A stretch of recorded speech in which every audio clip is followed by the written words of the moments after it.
और इंग्लिश में कॉन्स्टिट्यूशन कहते हैं। चूंकि मुझे दस्तूर हिंद की अहमियत को वाज़ेह करना है, लिहाजा आइए सबसे पहले हिंदुस्तान के मुतालिक बताता चलूं। हमारा मुल्क हिंदुस्तान रकबे के एतबार से दुनिया का 7वें नंबर का मुल्क है। हमारा वतन अजीम आबादी के एतबार से दुनिया का 2 नंबर का मुल्क है। हमारे इस देश में मुख्तलिफ मज़ाहिब के मानने वाले, मुख्तलिफ ज़बानों के बोलने वाले, मुख्तलिफ अफ़कार और नज़रियात के मानने वाले लोग आबाद हैं। लेकिन हमारे दस्तूर की यानी संविधान की ये ख़ुसूसियत है कि भारत के बाशिंदों के लिए ऐसे हुदूद पेश करता है, ऐसे कवानीन पेश करता है, ऐसे आइन पेश करता है कि जिसकी रोशनी में भारत का हर शहरी अपनी मजहबी आज़ादी के साथ, अपनी कौमी आज़ादी के साथ, अपनी शख्सी आज़ादी के साथ सुकून और चैन से जिंदगी गुजार सकता है। हम जानते हैं कि हिंदुस्तान एक जमहूरी मुल्क है, यानी एक ऐसा मुल्क जहां हुकूमत अवाम के जरिए तश्कील पाती है और अवाम ही के लिए बनाई जाती है।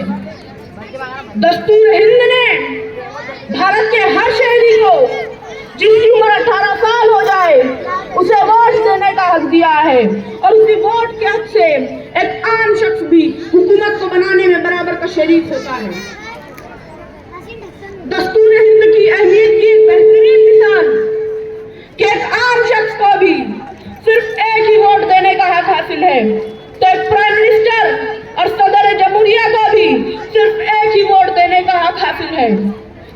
दस्तूर हिंद सबसे तवील तहरीरी दस्तूर है। जब इस दस्तूर का निफाज किया गया, इसमें 22 अबवाब, 395 दफ़आत और 1,45,000 अल्फाज थे, जिसमें कुल 105 तरमीमात की जा चुकी है। हमारे इस अजीम दस्तूर को मजलिस दस्तूर साज ने 26 नवंबर 1949 को तस्लीम किया। इसलिए 26 नवंबर को यौम दस्तूर मनाया जाता है और 26 जनवरी 1950 को दस्तूर हिंद पूरे मुल्क पर नाफिज कर दिया गया। इसलिए 26 जनवरी को यौम जमहूरिया मनाया जाता है। आज के इस मौके पर मैं आपको सिर्फ एक आर्टिकल के एक हिस्से के बारे में बताना चाहता हूँ। दस्तूर हिंद के आर्टिकल 21 के तहत हमें तालीम हासिल करने का फंडामेंटल राइट दिया गया है, जो हमसे कोई भी और किसी भी सूरत में छीन नहीं सकता। लिहाजा आज के इस तकरीरी मुकाबले के मौके पर मैं तस्मिया फाउंडेशन के स्टेज से आप तमाम से गुजारिश करता हूँ कि हम इस फंडामेंटल राइट का जरूर फायदा उठाएं। हम तालीम हासिल करें और दस्तूर की तालीम हासिल करें, कानून की तालीम हासिल करें, अदलिया की तालीम हासिल करें, क्योंकि हमारे इस देश को गुलामी से आज़ाद कराने वाले रहनुमा, चाहे गांधी जी हो या बदरुद्दीन तैयब जी, सरदार वल्लभ भाई पटेल हो या मौलाना अब्दुल कलाम आजाद, ये लोग न सिर्फ तालीमी याफ्ता थे बल्कि बेहतरीन कानूनदा थे, कानून साज थे, कानून के रखवाले थे, कानून के मतवाले थे।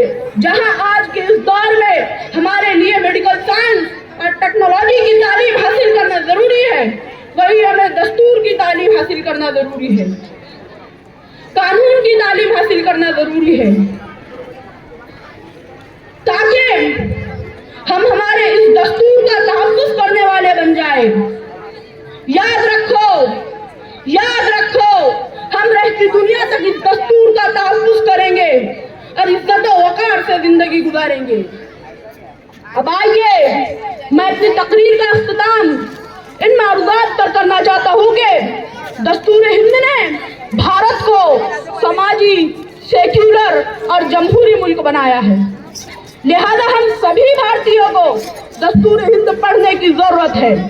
खुसूसन मैं सभी तलबा से गुजारिश करता हूँ कि हम इस दस्तूर की तमहीद जरूर याद करें, ताकि बचपन ही से हमको हमारे दस्तूर की प्रस्तावना याद हो जाए, क्योंकि हम ही भारत का मुस्तकबिल है और हम ही हमारे दस्तूर की हिफाजत करेंगे। खून दिल दे के निखारेंगे रुखे बर्ग गुलाब, खून दिल दे के निखारेंगे रुखे बर्ग गुलाब, हमने गुलशन के तहफ़्फ़ुज़ की कसम खाई है, سارے جہاں سے اچھا ہندوستاں ہمارا، ہم بلبلے اس کی یہ گلستاں ہمارا۔ السلام علیکم۔